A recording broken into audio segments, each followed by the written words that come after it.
સુરતના ડભોલી વિસ્તારમાં 7 કેમ્પસની 17 બિલ્ડિંગ દ્વારા વિશાળ શોભાયાત્રાનું આયોજન ડભોલી ખાતે કરવામાં આવ્યું હતું, જેમાં 3000થી વધુ લોકોએ ભગવાનના રંગ સાથે જોડાયા હતા। સમગ્ર દેશ આજે રામમય બની ગયો છે, ત્યારે ડભોલી વિસ્તારમાં આશરે 3000થી વધુ લોકો સાથે વિશાળ શોભાયાત્રાનું આયોજન કરવામાં આવ્યું હતું। આ રેલી જોઈને એવું લાગી રહ્યું હતું કે સમગ્ર ડભોલી રામમય બની ગયું છે। ભગવાન શ્રી રામ, લક્ષ્મણ અને માતા સીતાને ટ્રોય ટ્રેનમાં બેસાડીને શોભાયાત્રા કાઢવામાં આવી હતી।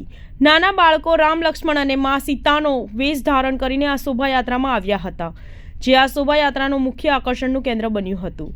7 કેમ્પસના 17 બિલ્ડિંગના પ્રમુખો મળીને પાછલા ઘણા દિવસે મહેનત કરી રહ્યા હોવાનું, જેનું સફળ આયોજન આજરોજ આ શોભાયાત્રા તરીકે જોવા મળ્યું હતું।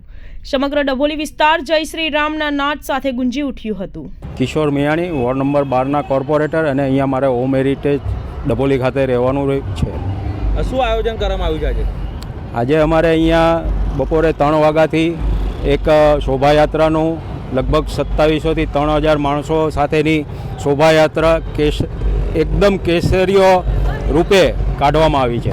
કેટલા લોકો અંદાજે જોડાયા અને આજના દિવસે શું કહેશો લોકોને?